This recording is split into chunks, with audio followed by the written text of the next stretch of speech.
How's it going, everybody, and welcome back to Buried. We're gonna do chapter 4 this time. So, last time we played Buried, read the blunt truth. We told Dennis he'd probably be fine. I did side with Amy on pulling the hydraulic door. I gave the gun to Amy. 69. Nice. I did kill Marcus, and I did save my bullets for later instead of shooting the creatures. Let's start chapter 4. So, we are going down, or back down to the command center. Alright, so let's see how this goes. The ride up the elevator is tense. I take a series of deep breaths, doing everything I can to stay in control. Amy's gotten back to her feet, but her head is pressed against the elevator wall as she suppresses a series of sobs. I find myself trying to remember those creatures looked, but my mind seems to shudder at the effort. I have seen something that is an impossibility, a mockery of what I know is real. This fills me with a terror that dwarfs anything else I have felt since discovering this facility. I try to focus my mind on something else, and that's when I remember that I've just murdered Marcus. I killed Marcus, I say, the thought jumping into cold water. Have you ever had to kill anyone before? No. He was going to kill me. I'm sure of it. Probably. Well, thank you. Her tone isn't steady, and her face isn't readable. Of course. I guess he deserved it. Our company gets near for a moment as we wait for the elevator to stop. So, how did you end up here? She gives a nervous chuckle and shrugs. I used to work with the Pentagon. It was some pretty upper echelon stuff that I still can't discuss. I assume this place is even more upper echelon? This place isn't even on the scale, she answers. My other job was a cakewalk compared to this. Why stay? Because the money is ridiculous. I have a 13-year-old daughter already talking about Harvard. You do the math. Okay, fair enough. Harvard, huh? That's ambitious, or any other kids. Oh, I know. She's a force of nature. Her dad ran off when she was 3, so for a long time it's just been her and me. She pauses before continuing softly. What if I never see? Her voice breaks off, the words too terrible to say, her eyes full with tears. The elevator comes to a stop, the slight ding of it interrupting the moment. Emily hastily wipes her eyes, and we waste no time in getting back inside the command center. Continue.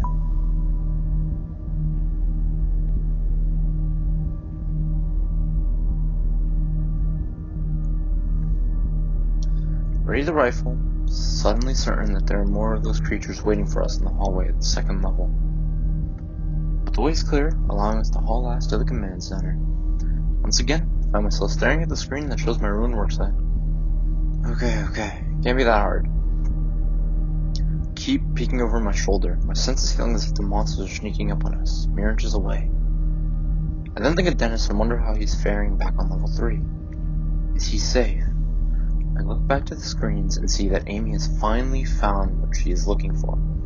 A prompt on the screen says override of hangar doors, and all level 3 locks require the clearance code. She types in a number with shaking fingers, and the screen goes black for a moment. The words override confirmed come up on the screen. Amy jumps up from the chair and heads out of the room. We have to be quick. We have exactly 20 minutes to open those hangar doors. What happens in 20 minutes? Then let's get moving. Follow her out of the command center and bound back down the hallway towards the same elevator that brought us here. He punches the elevator button and the doors slide open. We're taking the same elevator back to the biochem room. Those creatures are still down there. It's the only way back down. The other way is blocked by those hydraulic doors we pulled. Hopefully the creatures left. Hopefully. Neither of us say anything else as we share a look of immense dread. We step back into the elevator and head down to the biochem room on level 3.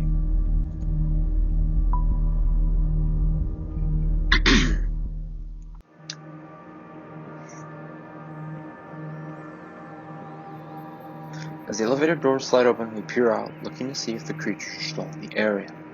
But it's all clear. When Amy looks to me, her eyes are clear and strong. Marcus wasn't entirely wrong, she says as we start walking back to the hangar doors. About what? about how I'm partially to blame for this.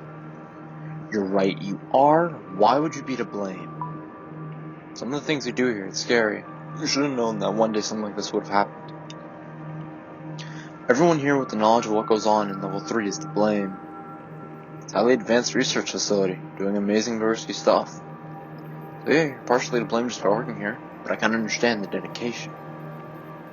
So why don't you tell me a bit more about what does go on Level 3? Are you familiar with the Large Hadron Collider over in Switzerland? I've heard the phrase, but that's about it. It's a powerful particle accelerator. Right now they're using it to try and create what's called dark matter. It's theorized that this dark matter actually makes up the majority of the universe. But parts of the universe very different from ours. My guess is that the people at the LHC will probably create their first dark matter particle in about 2018 or 2019. Here in this facility, we were able to create one almost 10 years ago. It was the key to our research. Does this have something to do with those things? What does this matter do? Does this have something to do with those things? Well, we still don't know all there is about dark matter, or other matter we have yet to identify. Those creatures could be made of it, or maybe they're some even more exotic matter. We just don't know. If dark matter is responsible, there are no real answers to have. Scratch my head. So you're saying this dark matter helps with what? Opening up other dimensions or something? That's the theory. During the point-to-the-point transfer, subjects are gone for about 3 to 6 seconds. There's no way to see or measure their presence, but they exist somewhere. From what we can tell, they exist in a kind of void. What is that place like? Have you done this with people? We have sent human subjects through. Almost all of them have returned successfully. I make an involuntary grimace. Almost. There was one man, Dr. Ghana, who didn't return. You don't know where. He trails off, taking a moment to collect herself. Sorry I asked, I say, feeling my mind start to bend inward again. As we continue to walk between the aisles, or the silos rather, we walk past the area where we left Mark's body. I barely even glanced at his body, so I'm unable to believe that I was responsible for killing him. I also don't want to look at the additional damage the monster caused. Full of blood and mangled clothes are all I see through the corner of my eye. I realize that we're walking very close together between the silos, perhaps trying to create the illusion of safety. We reach the exit, connecting to the hangar doors, where Dennis hopefully still is. My guts clench and my heart hammers in my chest as we open the door and walk through. We lift the rifle, but at first it seems like there's nothing waiting for us. That's when I see the glowing, hulking shape to my left closing in fast.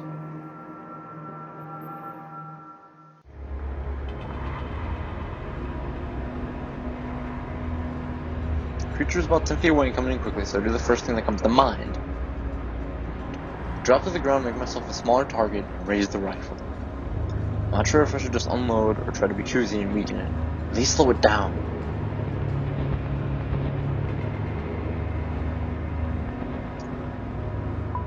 Shoot to weaken. My shot causes the entire milky white frame to jerk to the floor.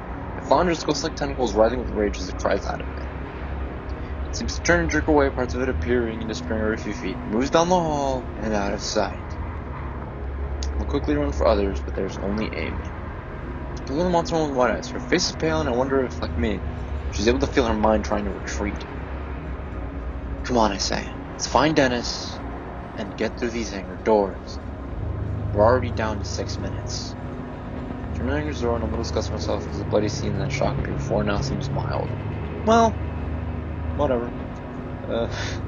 Amy goes to work on the computer console, saying on the side of the door, she starts punching keys before saying this is going to take some time. I thought you already unlocked it. I did. For the source of security missions, I need to hack. Mark said I'm not doing this. He's dead, doesn't matter. Trails off, and I decide to let her work. Suddenly something slams into me. My feet leave the floor, and I am literally thrown across concrete. I go down to one of the creatures. Apparently in no hurry to attack me. Again, focusing on Amy instead. She's not armed, and to come with the plan to get this thing away from her so she can focus on getting the door open. There's one finger making me certain that part of its makeup is pure light and energy. That's fine and all, I guess. It's easy to take a shot with my rifle, but minding it goes how much remaining ammo I have. The only thing I think of is to get it to chase me and meet it away from this room. Somewhere. Hey! Right here, come get me. I'm the one that shot your buddy. Doesn't mean I'm again faced with staring at something that has no business in this world, in this reality. But it gives off the sort of glow around the center part, a bulbous core that is branched off into two humps, very much like a spider. Again, I sense that this visual information is not accurate, but it's the best my simple mind can do to make sense of this impossible creature.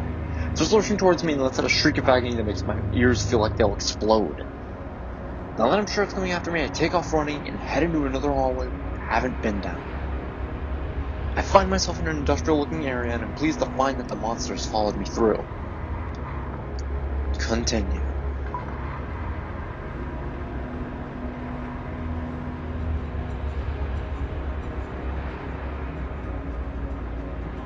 The room seems to be an assortment of old pipes and tanks. I assume some of them run further down into other areas of the facility. The creature on my tail, I dash into the maze of metal, hoping to lose it. It's definitely having a harder time squeezing through than I am. That slows it down. Of course, the room's not a cage of any kind. This thing's floating towards me, shredding through the pipes as it rages. I notice that sometimes it is breaking the steel girders, but other times it seems like it's somehow merging, changing them. Pipes that were separate are now connected together in a way that makes my head hurt.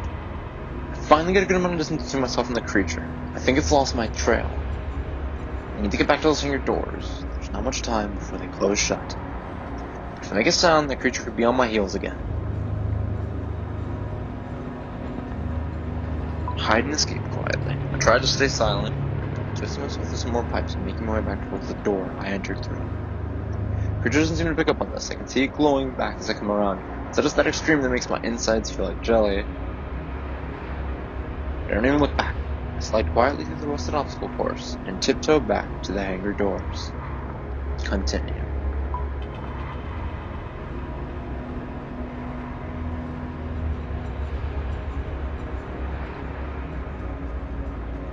I burst back in the large room and see Amy still working on the computer terminal by the hangar doors.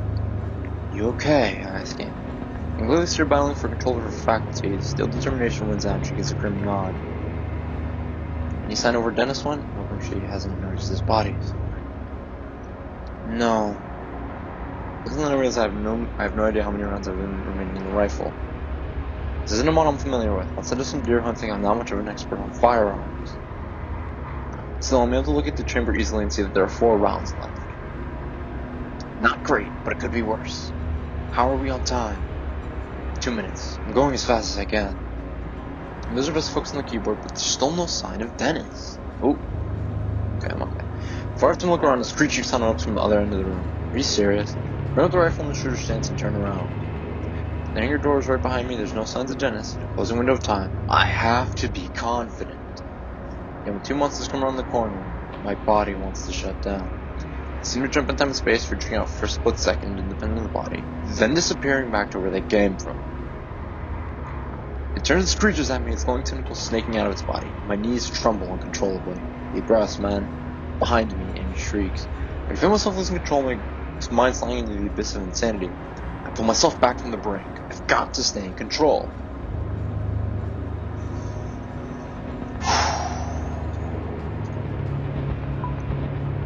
I could stand there and use my eyes for shots. What good would that do? Instead, I turn to face the hangar doors. How much longer before you can open these things? Not long. There's typing on the terminals, commands hold the screen. I doubt it, I think to myself. Can I do anything to help? Doesn't answer deep in concentration. Turn back around and see a looming shape appear. Your twins are on the corner, screaming out that static-like sound. I step away from Amy in the hangar doors and towards the monster, ready to defend her. I remember I with the creature wastes no time. It's that jerky motion towards me and there's a sharp pain in my chest as it collides with me. Or through me. It's hard to tell. My instinct is to try to grapple and hold this thing down, but then I realize I don't even know if that would work.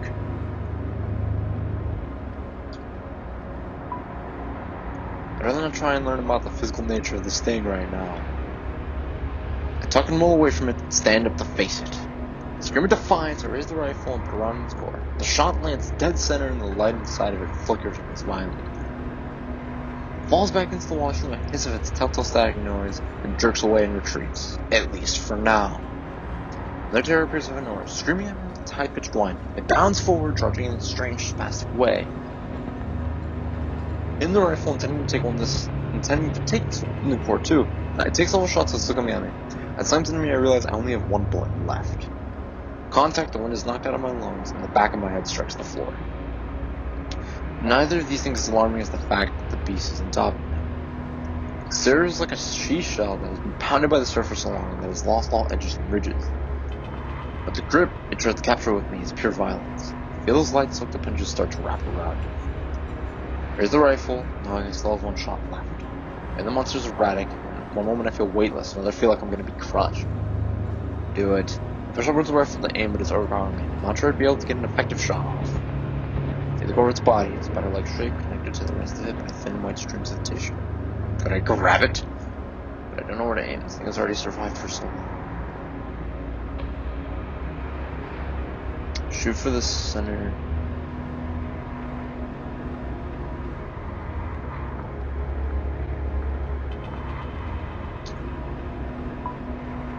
Creature seconds away from tearing into my shoulder. I have to stop it now. I grunt as I try to angle the rifle in directions of the beast forming its limbs. The appendages begin tugging down the barrel, and it's at that moment that I pull the trigger, unleashing my final shot. The shot aggravates it enough to win me some breathing room. I've saved my shoulder, but this thing's still alive and kicking. Thank God I saved this bullet earlier. But then I see the creature extend its tentacles in a violent whip-like motion, scampering away while making that static, screeching sound. The creature disappears in the thin air and reappears a few feet from me, retreating. With a shudder and a cry of desperation, I get to my feet just in time to see the monster head in the direction of the biohangar. He looks over me from a terminal, and the hangar door is looking petrified. I manage to help myself up when I see another figure nearing us. Crap. To my relief, I realize it's a human figure. Dennis with a gun. You okay, boss? His eyes aren't on me. I'm looking at the creature, trying to understand what exactly is just seen. About 15 minutes ago, I heard the door to that maintenance room unlock. Oh, yeah, we're responsible for that. When I did the override up in the command center, I unlocked all small doors down here, including that maintenance room. I went inside there and hid. While I was waiting for you to come back, I found a massive trunk. There were a few guns in it, so I grabbed this one. You got a shotgun, mate?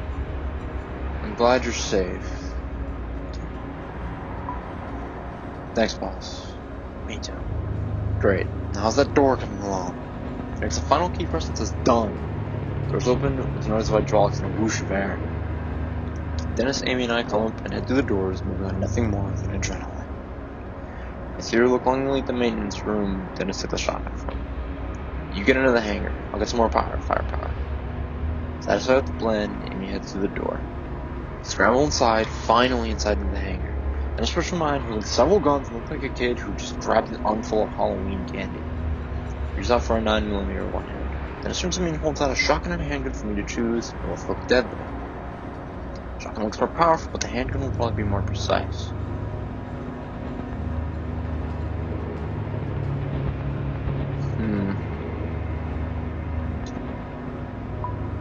That wasn't it? Okay. You took the handgun. I select the handgun, and comforted by the way it seems to fit perfectly in my shaky grip. There are more creatures coming, as many as a dozen. They're floating down the hall quickly, their tentacles slithering. Okay. The way their light seems to mingle together is almost beautiful. Close the door! Another terminal mounted on the side of the hangar doors and tries desperately to close them. It's not working! This terminal is disabled!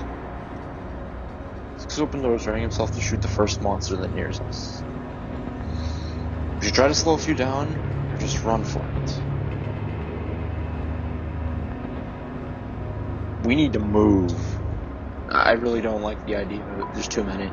Good idea. We need to move. With that, we turn around and sprint out onto the hangar floor. Continue.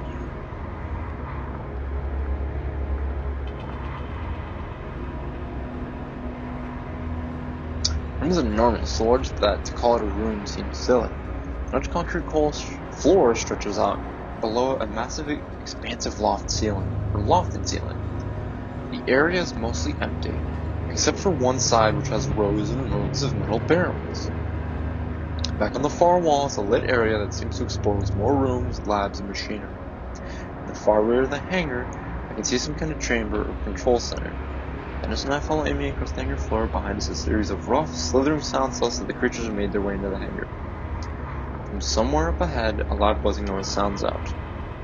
It reminds me of the slight buzzing noise I'd heard in the forest, a noise that I've tried to avoid. I look ahead and see that in the far back of the hangar, a bright red light is flashing. There's a small hatch or door below the light. The hatch is open and I can see a shape inside of it. I can barely make out the figure of a man standing there holding an industrial microphone. As soon as I see him, I hear his huge amplified voice. It blares over an intercom system and he sounds pissed. I don't know who the hell you are. This is a government facility on lockdown and there are protocols to shit. And I assume the curse coincides at the exact moment he sees the creatures. They're making their way through the hangar doors. There may be 20 feet between us and the creatures. I distinctly firing twice the handgun becomes alive in my hands. One shot goes into the core, causing it to jerk backwards, and another shot slows down another. The accuracy I get with the 9mm is amazing. Amy and Dennis take the cue and start firing as well. The core becomes littered with the swirling white fluid from the wounded creatures' bodies, but they are not slowing down. The alarm keeps shrieking behind us, and when I turn to see if anything has changed back there, I trip over my feet. I hit the ground hard in almost comic fashion, slides several feet across the floor. On the ground I see that we managed to turn back 4 of them, but I also see that my estimate of a dozen is off. There are at least 20 of them. They're sick-dimmed, light, sinister, and gloomy. Their appendages seem to bind together as they come forward. My only hope of survival is that the man in the far doorway somehow shuts those hangar doors. His voice becomes glaring, broken by the booming noise of the gunfire whirling. Now, run here towards the isolation chamber. I'm not sure how much time we have. I realize I can sprint ahead of Amy and Dennis, or I can... Let's do this. Go inside where that guy is. I'll make sure we don't have any of those things riding our tails. I'll hold them back for a while. I know it sounds macho, but it feels like the right thing to do. I have to at least try and give us some kind of chance for escape. So as Amy and Dennis run to the doors, I blast the next thing I see moving. All I get for my troubles is that static-like hiss and a high-pitched whistling noise. I'm able to beat them back a bit, forcing them to scatter. Each flicker of light is a small victory, and if nothing else, I'm buying Amy and Dennis time. When I'm certain there's nothing more I can do, I turn and run. I also quickly catching up to Amy and Dennis, who stop and turn to provide me with cover fire. There, pointing to the small door with standing earlier, Storm is less than 15 feet away now, so furious they're pushing through one another to get to us. Raise the handgun of fire, taking my time to aim. Hit this one in the spider-like part of its body. I fire again, taking one in the core. Place 2 more rounds in this creature, eventually causing it to move backwards.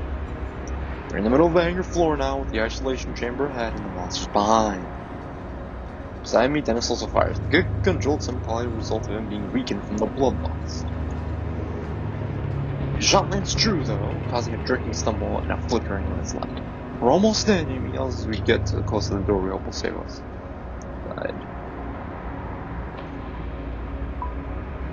Get inside! I did tell them I was rushing to remove my gun. Open the door and give Dennis a push toward it. He resists Margita for taking down another one of the beasts before he makes it to safety, but he eventually gives in. I wait a beat to make sure Amy's inside too, fire off a few rounds on the creatures that are still headed for us, hoping to slow them down. Amy and Dennis clear when they clear the door and they dash inside, and then feel something hot seep into my back. Roger!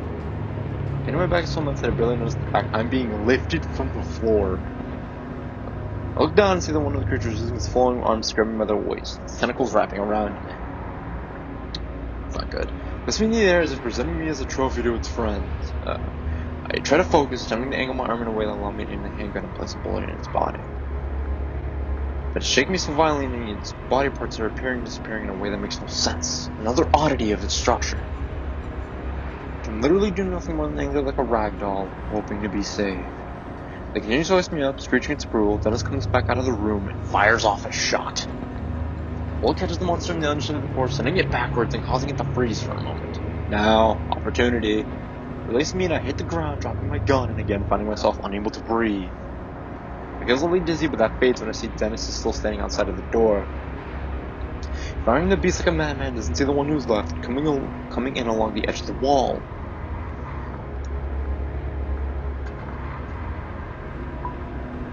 I dash towards Dennis, push him out of the way, but there's not enough time.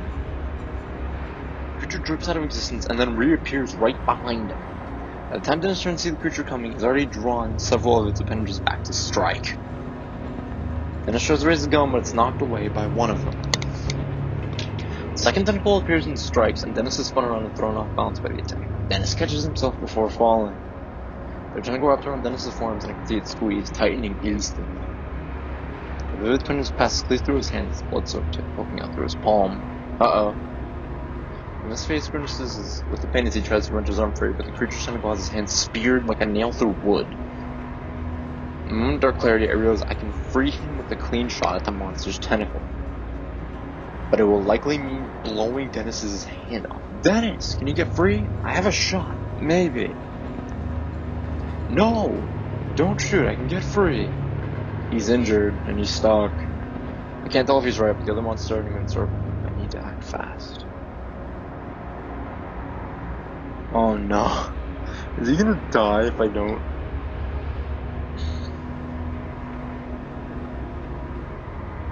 But they're also saying like there might not be no saving him. Let's do this. You decided to take Dennis's hand to save him. If I don't take the shot while I have it, they're going to kill him. And unless it's effort, I try to control the monster, but there is none. I'll hurt Dennis even worse if I try. Oh no. I take aim, fire off a shot. And the shot lands perfectly and results in a lot of blood and scream from both Dennis and the creature. As the hand disappears in a spray of red, and the monster's appendage simply fades away. Like it seems to wink out of existence. The creature screeches while Dennis hits the floor, wailing in pain. The reality of what I've done sets in and nearly paralyzes me. Get him! I'll cover you! I nod, swirling from the sight of what I've done to Dennis to stumble out of the door. Aiming straight toward, she fires off a few rounds into the approaching monsters that make it to Dennis. I grab a hold of him with my good arm, even though I was never injured. Drag him backwards as fast as I can, nearly falling down in the process. When I reach the doorway, he reaches down and helps me drag his body the final few feet into the room. She manages to blow off another shot, and when I look to see what she's hit, I see another dozen or so of the monster. Dennis is writhing in pain and says, "You crazy asshole!" He screams. He shudders violently, sweat and tears coursing down his pale face. "What do you want me to do?" And he slams the door behind us. Finally, we're inside the room, hopefully safe within what looks to be an isolation chamber of sorts. Along the frame, a little electrical lock beeps as the door is secured. That's the end of chapter 4? Okay. That was a short one. I might be able to do chapter 5 then.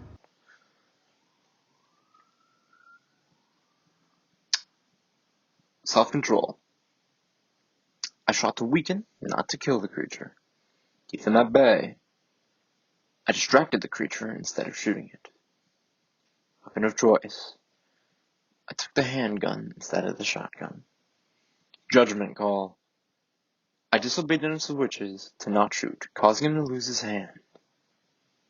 Alright, yeah, that was a pretty short one.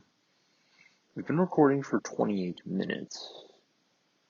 Yeah, I think I'm just going to start chapter 5 here. That's okay. That's fine. Let's do this. Chapter 5, where it all ends, right? Here we are. We are now inside a large reinforced chamber, so it's almost like the inside of a submarine. Nearest is the door, shut tight. Far away from us, along the back wall, are sorts of controls and monitors. Seems clear that this metal door is impenetrable, at least to them. I'm fairly sure that they aren't getting in. Then this looks like a walking corpse, and I do everything in my power to not let this show on my expression. You face in a grimace, he shouts to me, "To hell with you. What were you thinking?"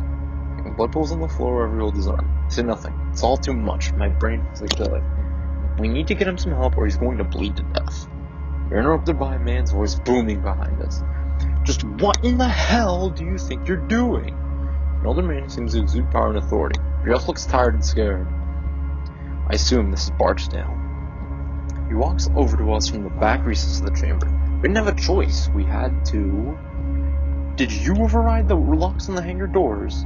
Yes, I did, but we had to. You have any idea what you could have done? Emma doesn't answer right away. She's furious, just scared, visibly exhausted. Stood.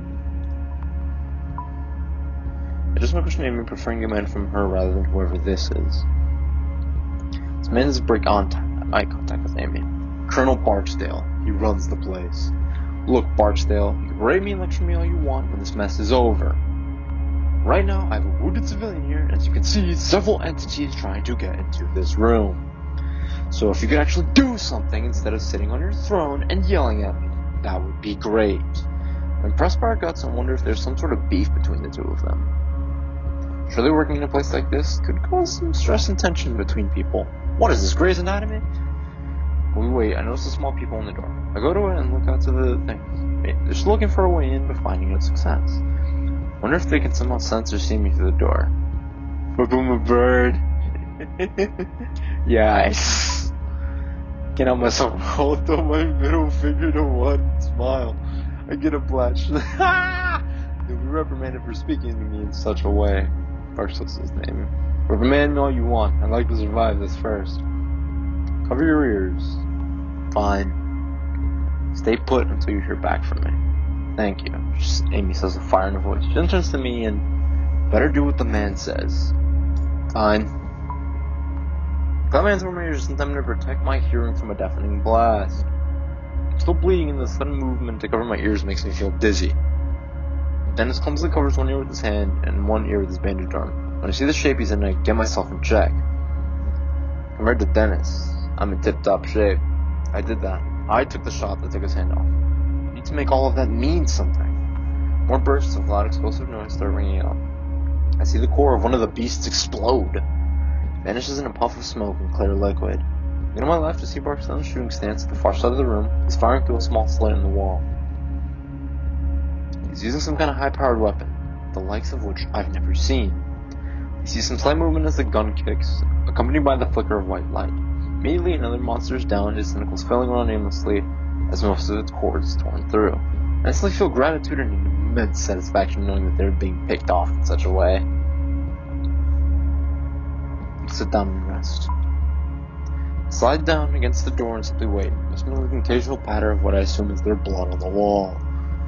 I don't know how much time passes. It'd be 5 seconds, it'd be 5 minutes. But I don't care. It feels nice to lay down. The firing is over, I barely even noticed it. Soon after, Barksdale walks back to our side of the room. They're all gone and I've resealed the hangar doors. How'd you kill them like that? Classified weapons that quite frankly you have no business being near. Amy gets to her feet and returns to the panel on the wall. Thanks. How badly are the civilians hurt? One is in very bad shape. He's lost his hand and a lot of blood. The other's not too bad. I see a laceration on his back and that's about it. That would be me. Okay, I'll let Strickland get a medkit. Strickland survived? Amy asks, sounding fearful. Yes, and until you and your friend shut up, I thought we were the only ones. Hang tight, she's on her way. With that, he retreats to the back of the room as if he can't stand to be around us. Skill issue. Amy approaches me and looks me over. You're in good hands. Strickland will be able to fix you up. Is she a doctor or something? Sort of. She's also a physicist. But oddly enough, she spent time as a trauma nurse in the army. Is Strickland a friend of yours? Yeah, we've known each other a while. The only woman in a sea of overachieving men. Barksdale sounds like a prick. You must be glad Strickland survived. I am. We usually have lunch together. It just helped me out of a few tight spots in my career. In a few seconds, the door behind us opens, and a woman appears from further back in the chamber. She enters the room with what looks like a small suitcase. She's dressed in very basic and drab military getup, complete with a holstered sidearm. Her name is Connie Strickland. I can patch you guys up pretty well, but it's gonna hurt. Looks also like Dennis looking over besides paying attention. You're not in the best shape. What was that? Seriously, I can fix you up, only temporarily. You need intensive care for that arm. First things first, though. Pours a liquid over his maimed arm and starts stitching. And wraps his arm with 3 entire spools of gauze. Blood shows through right away. That's the best I can do for you for now. He's alive. I could care less. I'm a cripple. Do whatever you want, as though it matters. He looks at me. Sit down and let's see if we can get your shirt off. It's fine. Doesn't slowly start buttoning my shirt, just to help me slip it off my shoulders, but we managed. How bad is it? Bad. Almost like a burn, but I've seen much worse. Your friend here, for example. I was to talk to Strickland, if only to distract from the pain. So what's your story? Funerals rise and gathers, up a needle and some thread. I was always in the fringe science. I started to work in labs where these eccentric Russian scientists were being funded by the US to work on combining DNA types. I sort of became obsessed with perfecting human physiology while I was a trauma nurse in the army. You were a mad scientist then. I get that a lot. But no. Not compared to the stuff we do here. I might as well see what I can find out. What kind of stuff? It's complicated. Former masses, quantum gravity, crunching them down so they're not Schwarzschild radiuses. Radiuses? Aren't they radii? Anyway, fun stuff. Yeah, I'm a mad scientist. Which I say trying to keep myself calm with dry humor. There are lots of small labs working on the same stuff. They just don't have funding. When you guys ran in here, it was horrifying. Those barrels outside, I'm not sure if you saw them. Well, if you shot them, it could have been bad. Why? The gray ones are filled with an experimental fuel that's highly flammable. The yellow ones contain liquid nitrogen. What? Just lying around? Well, this area is the safest in the building. Most secure. Well, it used to be anyway. Take this. Painkillers. They won't work immediately, but they'll do all the worst what you're feeling. These are the best idea. Won't they make me dizzy or out of sorts or something? All I get in response is an annoyed and determined look. Oh, I feel like that's important. I don't like the idea. I get that he's in a lot of pain, but I really don't like the idea of being, not under the influence, but I don't like the idea of being in a bad state. If I can't keep my mind clear, I think I'd rather not. Oh, that was important. I refuse the painkillers. Really, I don't want to get lightheaded in case you have to move fast. I can handle it. Your call, she says as she starts working on me. So I was doing some sort of liquid that stings like crazy, and I gasp. Well, grin and bear it. Like I said, ready to stab me yet? I'm fine. I grit my teeth with pain and try to catch my breath. Then it comes out of his hastiness that speaking Strickland, but his words are slurred. White light from the ground. You think they caused the power outage? You think they brought the monsters out? Could be, but your crew was far enough away from the city. Or at least we thought you were. Then it chuckles in a way that makes him sound menacing. Nope. Wrong. You thought wrong. So you and Barksdale are the only survivors? Seems that way. Those things didn't disappear into thin air. We're killed by those things. No one else made it? Not that I've seen. If anyone else didn't make it, they're trapped out there with those things. I'm glad to see. Where were you when it happened? I was in the micro lab on level 2. Park and O'Brien were in there with me, and they just disappeared. The light being stressed, just distorted. Then there was a ball of white light, and they were gone. Ball of white light just annihilated everything it touched. Would it leave a perfectly round hole? We saw some of those up at the logging site. Yeah, and I saw a ball of white light too. Ooh, my encoding is dying. Okay, it's okay now.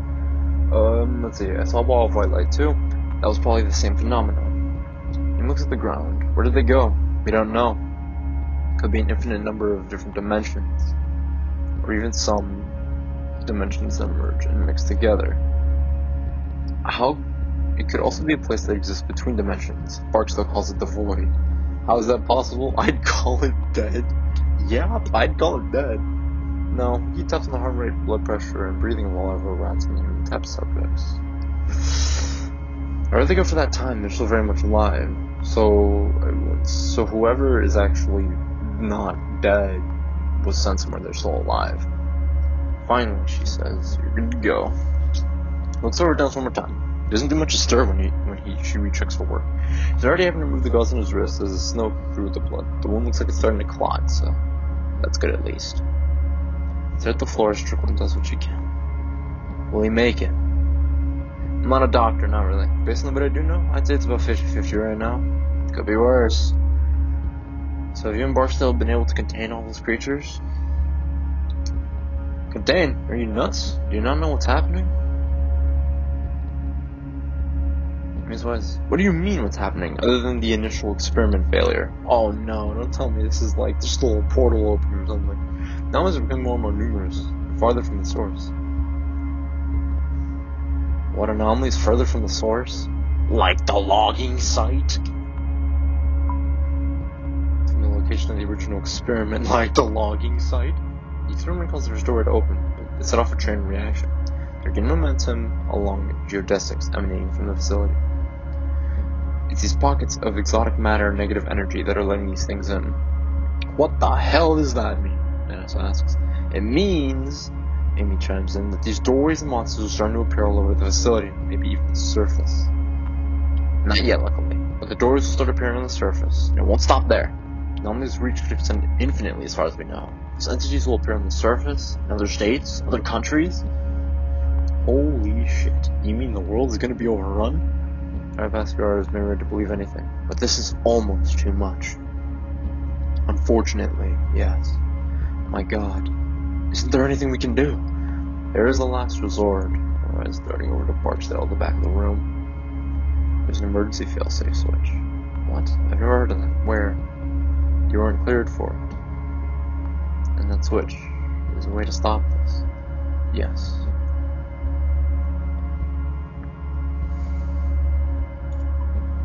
What does the switch do? Switches are racing. It destroys the entire facility and terminates any systems or experiments that are being conducted. It's also emerging shutdown for interdimensional travel. Puts an event horizon around the facility. You mean a black hole? It's the edge of a black hole? Oh my god, it's the perimeter of a black hole. The boundary inside which nothing can escape, not even light. Oh no. There's two problems hitting the switch. Anyone who's still inside, we'd all be killed stuck in a black hole before we'd have time to evacuate. Yeah, second reason, the Barksdale won't allow it. Why not? What's all of these things to flood the surface? Thousands, millions will die. Turns of science game. We both appear over to the far side of the room where Barksdale's back turned. He's listening. I guarantee it. I know, but he says he doesn't care. He'd be happy to be rid of the oversight so he can continue his work. What? The oversight? You control her voice and triple gives her another look of warning. You mean our government? Is it where this could disrupt, even topple our government, and he doesn't care? Barksdale, well, he's off the range right now. He's gone rogue and he's armed. Tommy makes me look towards the handgun above me. Nearly forgotten it in the fast. Now I'm gonna need that. I don't like this guy. Barksdale's back turned, take it in my hands and slide it behind me. Good idea, Roger. There's nothing to it. Barksdale walked over from the back of the room to our side of the chamber. He was trickling a suspicious look before speaking to her. The two civilians going to survive. Dennis chuckles at this, and I'm relieved to see that his eyes are open. He gives a lazy thumbs up. One is stitched up and good to go. The other one here is in bad shape. He needs immediate medical attention. Understood.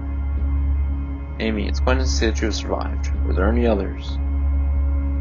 The aloof way this asshole is talking to us is getting into my skin. A guy named Marcus that works on the first level from IT. That's all I know for sure. Marcus Papscott. Where is he? I killed him. He put us in an impossible situation. I was forced to kill him. Arctur rose one of his eyebrows and let out a smile. Yes, we're often forced to do unspeakable things for survival. Tell me, have you ever killed before? No, but he lost his mind. He was violent and careful. You just admitted to killing a federal employee. Or Sim's thinking about something that looks directly at me. You're with the logging crew, aren't you? Remind me, how'd you get in here again? We were trying to get away from here. We fell through a hole. Right, we lost the primary power source and the experiment failed. Experiment without failure causes exotic matter pockets, the hole you fell into. And if there were enough of them, it may have opened a way into our facility. Depending on the power sources that were damaged, it could also shut down the locking systems before backups kicked in. Everything's starting to make sense now. From the very start, it seemed peculiar that we'd been so easily able to walk into a place like this. I doubt he's going to tell us this, and we already have an idea of what happened. Where's the rest of our crew? Your crew, Frank and Joe, they're gone. Gone? Gone where? They were annihilated by antimatter pockets created during the failure. A bright ball of light. In the aftermath, all you'd see is a brown hole in the ground. Barksdale says it's like he's sharing yesterday's sports scores. My face crumbled in my hands. I suspected this. All this time, they were already dead. Maybe then since the beginning of a sob. Damn it, he says, over and over. Let's see, I can ask, so might as well. If crew hit one of our main power lines, We aren't exactly sure how, but we know that's what did it.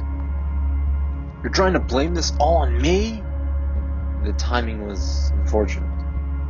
So, what do we do now? Now it's time to continue our work. What? Huh? I'm not gonna tell him that. This guy sounds like a complete lunatic, but he's a lunatic that's accustomed to power and armed with some kind of advanced weaponry. Right. To keep my intentions unspoken, assuming Barksdale is used to going unchallenged by people he considers beneath him. He certainly seems like that type. I want to continue my work. Other research will eventually discover what we have, sure.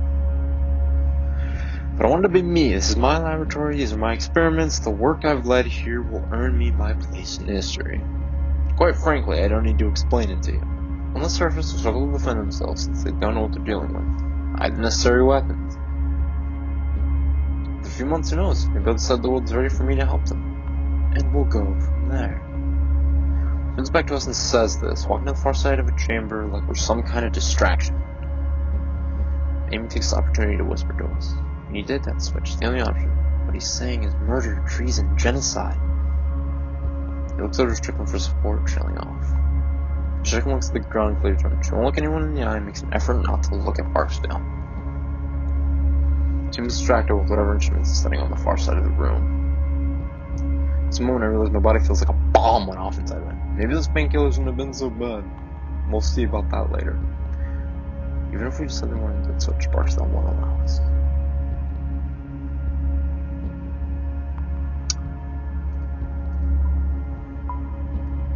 Maybe you guys can make a break for it. Where's the switch located? The elevator and the hangar take to the basement. The switch is at the end of a long tunnel. But Strickland never finishes. Oh no. Two things happen at once as she speaks. Her mouth drops, stopping in mid-sentence. First, a loud booming noise rings out, and the top of her head seems to explode. Amy screams out in surprise, and Dennis and I jump back in shock as her body collapses beside me. Hello? Barksdale's holding an experimental rifle, and now he's pointing it at us. What? Dude! Oh no. That was from Strickland. I wonder if Barksdale is even crazier than Marcus. Well, I killed him. He just shot a woman that worked for him to keep her quiet. Surely he won't have an issue with killing me. Now, no more whispering, no more secrets. You three will stay in here. Get away from that door. If anyone whispers one more thing, I'll blow your heads off. My decision to figure out a way through the secure door and into the hangar. Beyond that, of course, there's the failsafe switch. Insult Barksdale? Yeah, I'm gonna insult him. And all that is resort to something I know how to do well. Be noisy. You moron. For someone in such a position of power, you think like an idiot. Kill me. Good. Then you better get someone out in those woods to move my equipment. You really want the police snooping around a wrecked logging site for missing loggers? If someone as dumb as me found my way into your little hideout, Martin's having its effect. His teeth clench and rage fills his eyes. You're a fool. You don't have the slightest idea how difficult the work we do is. How advanced and world-changing. World-changing. Keep him talking, take a shot at him.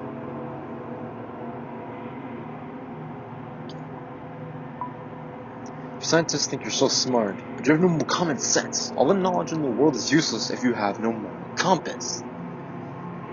Barksdale's starting his controls, breathing intensely. If you think for one moment that you could do... Quickly as I can, I raise my gun and fire. I don't even take aim. I just fire in his general direction. Barksdale takes off running as my shot misses wide. He runs for cover to the back of the room. That's all we need. Amy also fires a shot to keep him under cover as we head for the door. She pushes a button and the door swings open. Barksdale will be on us in a second, so we dash on in the hangar, ready to defend ourselves. Continue.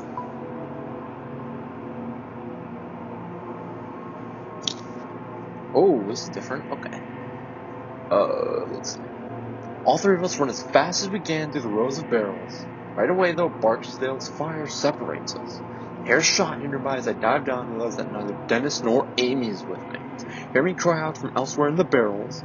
Peering around the barrel close to me, I can see Dennis. He's crawling slowly on the floor 2 rows away from me. Seeing him move so slow, I can't imagine how he's finding the strength to do even that. Stop this nonsense. I've got a good mind to shoot the fuel and kill all of you. You die in the explosion as well. I realize that not getting away from these barrels may be our destiny. tell them to get away. Before I can do anything, I shock him to the isolation chamber. It's immediately followed by a pinging sound and a massive wall of heat. Oh, crap. I can feel the heat before I feel the force of the explosion. It occurs several rows ahead of me, and I can still feel the physical push of it. Dude, I hear Dennis scream and the clanging of metal. Oh no. Then another barrel explodes, and then another. It was like I could run back and help or try to get myself clear.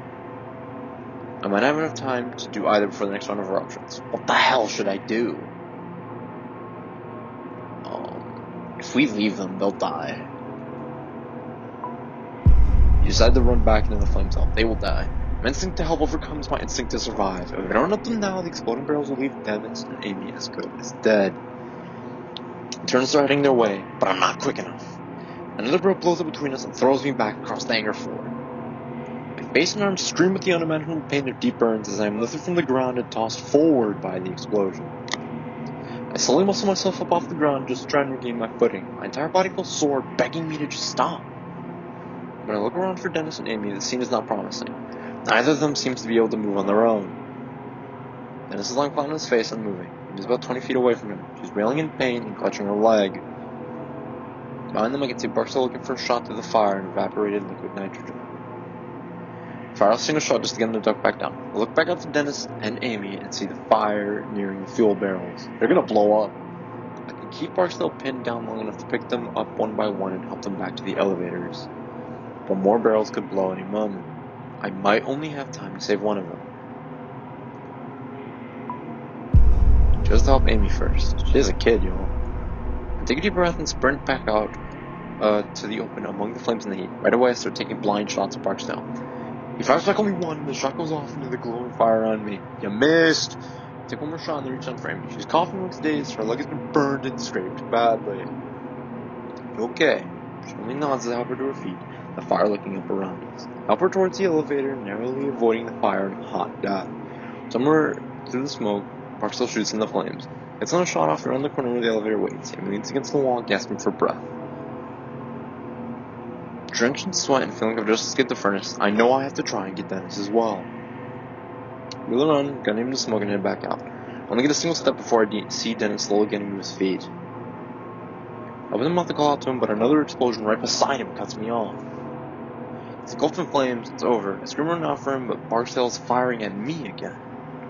For everything, Dennis is gone because of Barksdale, raving lunatic. I scream at him his hatred and rage as I jump him. I want to rip Barksdale to shreds, no matter the cost. So I'm loading the bullets in Barksdale's direction like I'm on a warpath. Barksdale, you son of a bitch! I scream as I start heading in his direction. I barely hear what sounds like a laugh start to emerge out of him, and I'm jerked back behind the covered elevator entrance. He's gone, Roger. I'm sorry. He's gone. He pleads. I resist her for a moment and then give in. Just another deafening shot takes out a chunk of concrete just over my head. That's how I get back at Barksdale for what he's done is to flip that switch. My nerves are drenched in fear and adrenaline. When I reach out and press the call button, it feels like I'm watching someone else do it. As Amy and I step inside, the motors on the elevator squeal like dying dogs. The elevator slides down, and the light from the flames gives way to complete blackness. And now it's just me and Amy. Dennis is gone.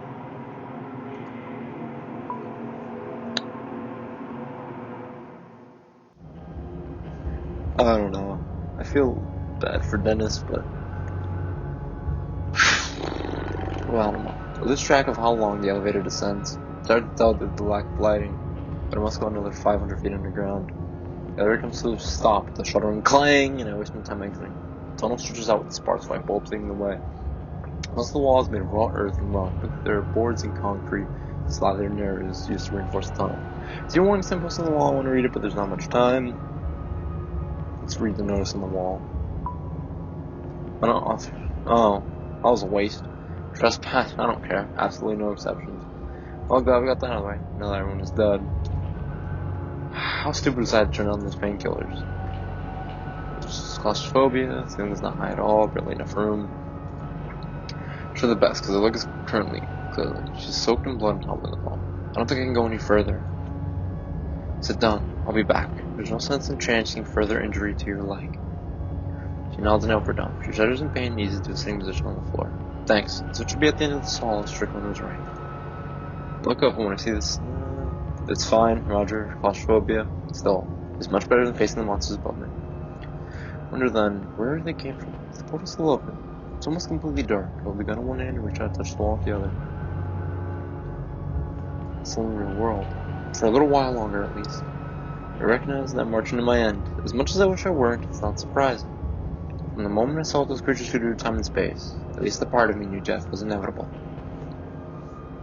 Before I have time to know what will happen, I see a light ahead.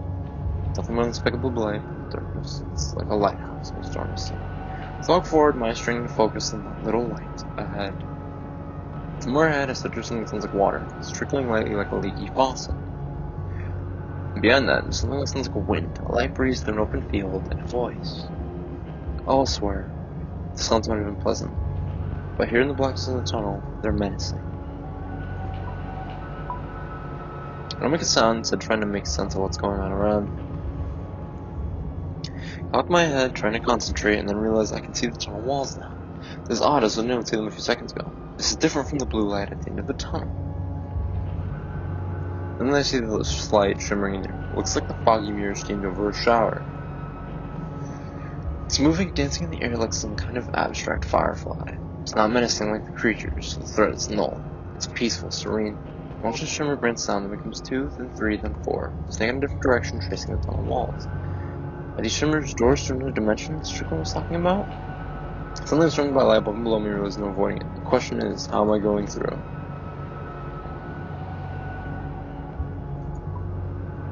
I don't know if this is important. Step forward to where the tunnel wall should be. Let's go on feet first. When I do, the shimmering lights branch out before connecting in one perfect circular form. They're hypnotizing so much that I don't realize the tunnel's walls are vanishing. I feel something like wind and a brief electrical pulse pass through me. Then there's a very gentle pushing sensation, and I know that I'm somehow being expelled. I pass through something. Maybe the lights, maybe the tunnel walls, I don't know. The shimmering lights fade a bit, still dancing in the air, but no longer large and branching out. As my eyes adjust, I see right away that I'm no longer standing in that dark tunnel, far beneath the hangar. I have no idea where I am. I am just somewhere else. And I'm terrified. Continue. The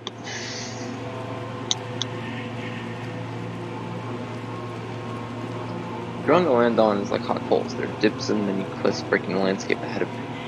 It's a wash of orange and blue in the sky overhead that makes no sense. It is both beautiful and terrifying at once.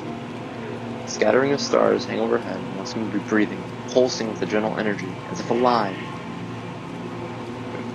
I can't tell if there are clouds in the sky because everything about it, from the colors to the trembling horizon line, seems to be amorphous. Everything is knitted together, living. I stare a moment longer, and I swear I can feel the sky breathing. Off to my right, I see what looks to be a plume of fire. Small yet bright, with no source of fuel. It looks as if the ground itself is creating the flame. Several more of these flames dot the landscape further out. The air is thick and muggy. Then I realize something horrible. I don't know if what I'm breathing here resembles air at all. In bugs like this, one of impossible beauty, but also very stark horror, my mind doesn't know what to do. Quite like the problem here is nowhere to be found. Is there anyone here? Is there any way to escape? Yell out for help. Let's look around the area. Stay calm here, Roger. Continue to look out at this nightmarish landscape and fear a few other unexplainable oddities. There are billowing flames in the distance, not like a volcano or explosions, just some kind of slow heat curving upwards that defies reality.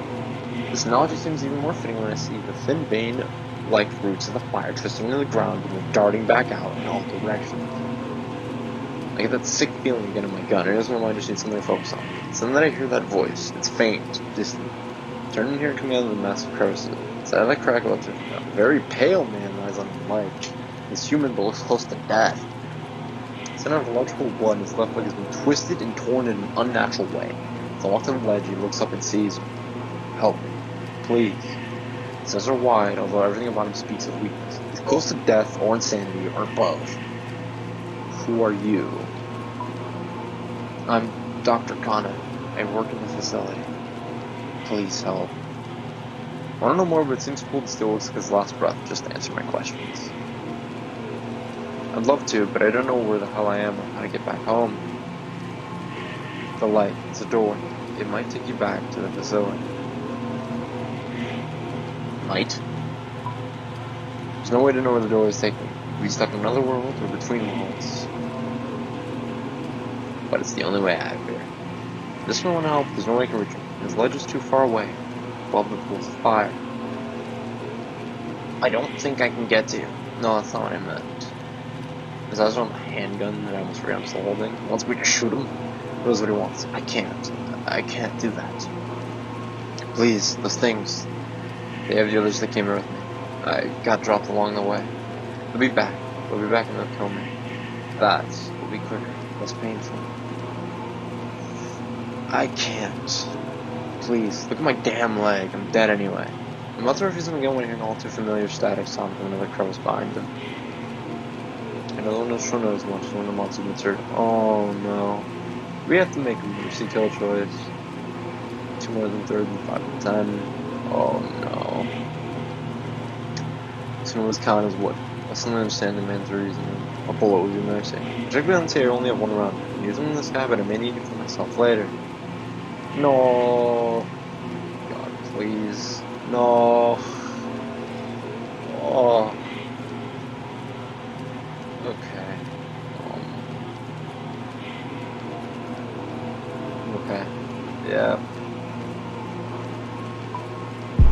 There's a shit, man. Oh. Put back in the main ones. No, it's the right thing to do, but my finger resists. Ugh. The word disgust, I will bend towards. I turned my eyes away and pulled the trigger. Oh man. Aim is true. And crumbles lifelessly to the ground. That's when I see the shimmer moving right in the direction of which we came from. Come back to the monsters and see that they have now noticed me. And then begin flying up walls of the crevice. They're less than 10 feet separating us. Well, there's a white light over the gnome trees. The lumens reminded me of a fish in an aquarium. Reach out and feel myself accepted by them again. Feel the sensation of wind and wait for the feeling of being pushed out. Back to the tunnel in the facility. It doesn't come this time. This time I feel something else. A tugging sensation that wants to drag me in all directions at once. The world goes dark, I realize that I'm somewhere else.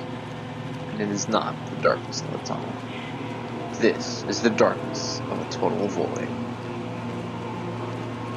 The void wasn't who just mentioned it? It was somebody that just talked about the void. There's darkness around me, everywhere, nothingness. I feel nothing under my feet, nothing to my sides. I can't touch or sense anything at all. I don't even know which way is up or down. It is though I am all that exists. And as I remain there, I just hear silence, not even the sound of my heartbeat. The blackness is so deep that I feel I can't distinguish between my thought and what is real. I hear screaming, but I can't tell if it's someone else or my mind screaming to fill this void. Try to move. Try to kick and move my arms. It's not working. But it's not clear in what way it's not working. Are my limbs not moving, or have they gone numb? It's impossible to tell. My body has become absent of all sensation. I assume this is the place that Strickland referred to. The place between dimensions. The darkness could consume me if it wanted to. I try to will myself out of it. To have the shimmering light spit me out, but it isn't happening. At this point, my mind starts to hallucinate. Or at least I think it does. Are they visions? My mind playing tricks on me? I can't tell. All I can do is watch. I see the longing sight. Tony's leg pinned under the dozer. I feel a pang of regret that I had left him in such a state. I see myself talking to Dennis, and he looks distraught as I tell him that Tony is gone. Then the scene rearranges itself, and I'm standing between Dennis and Marcus's gun. It changes again, and the shape of Marcus's body appears in front of me, half devoured, a bullet through his head. In my mind, I'm sobbing as I shoot off Dennis's hand, trying to convince myself it's the only way to save him. But he'll never forgive me.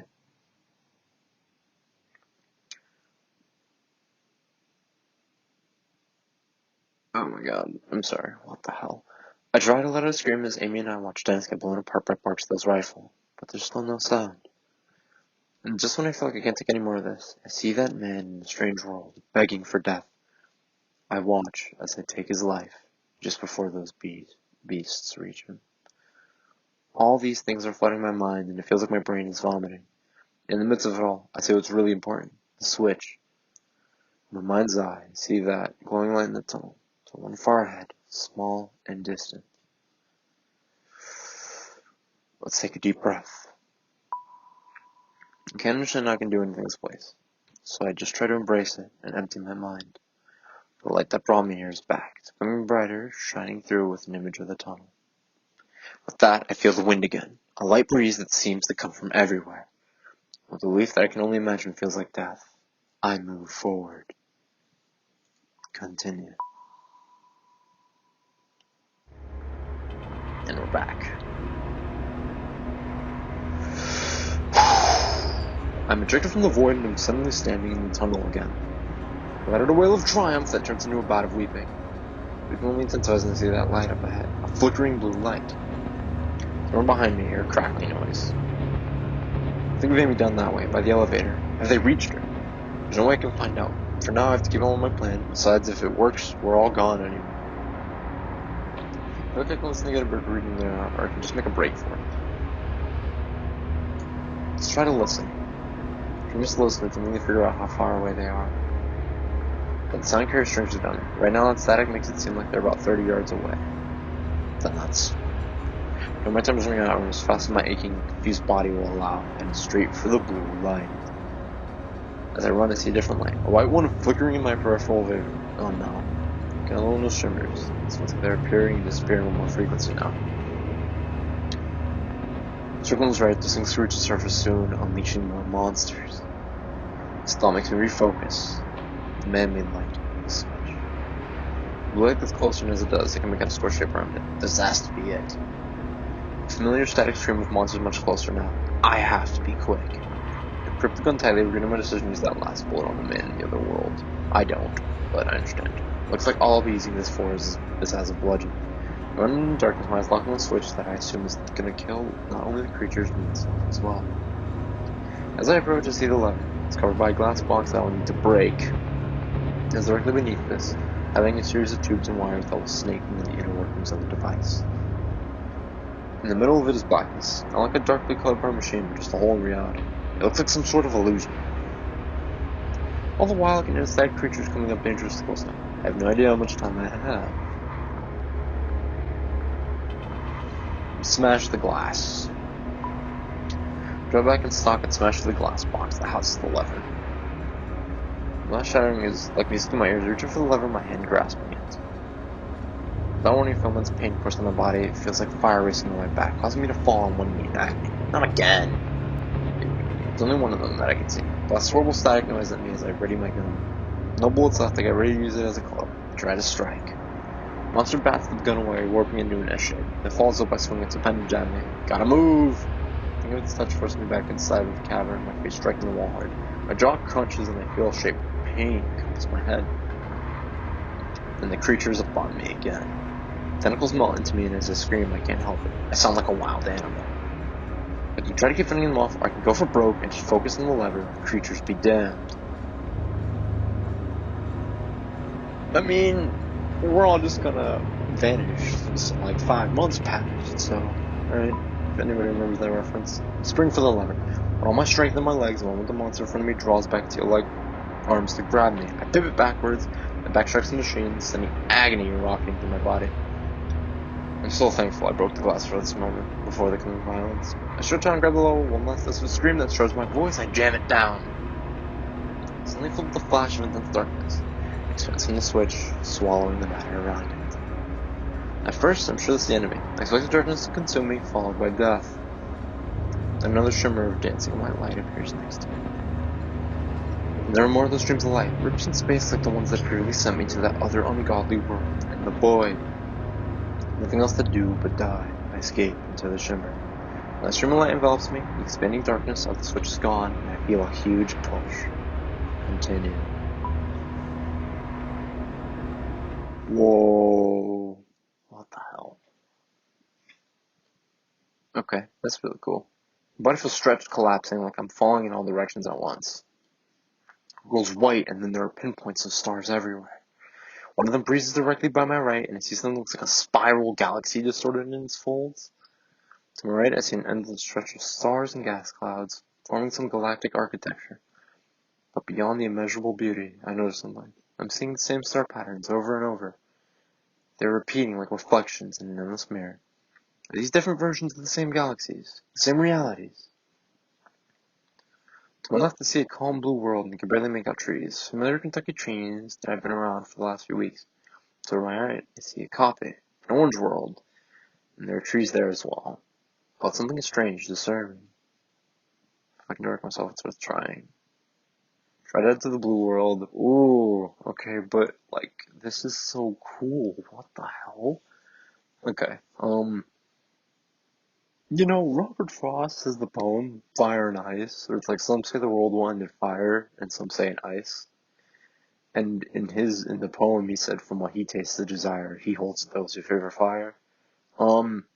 Yeah, I don't agree with that. I personally feel like ice is still great and would suffice.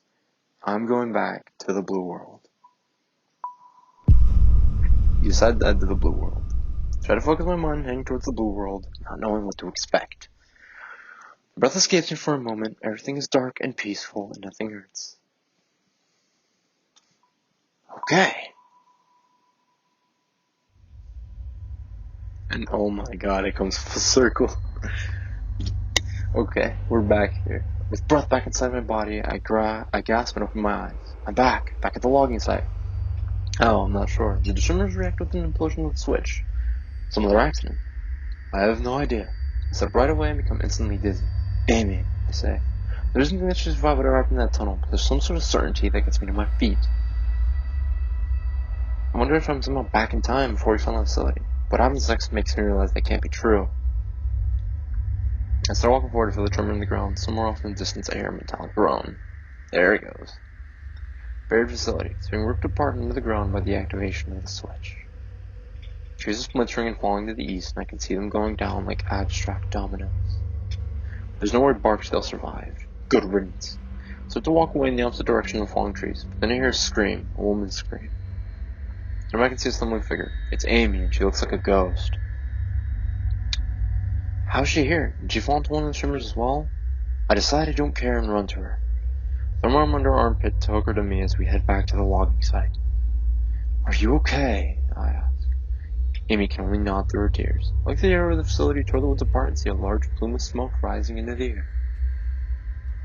We've made it out of the facility alive, and that, I suppose, is the most important thing. It's then that I look up and notice the sky. Continue.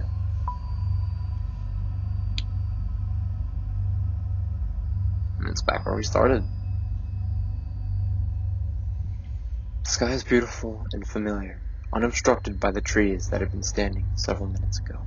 I take my trusty hard hat off and exhale, letting my body relax. It's finally over. I'm not sure how long it will take me to get back to some semblance of a life. But I know one thing for sure. Any day above ground is going to be a good day. And that is the end.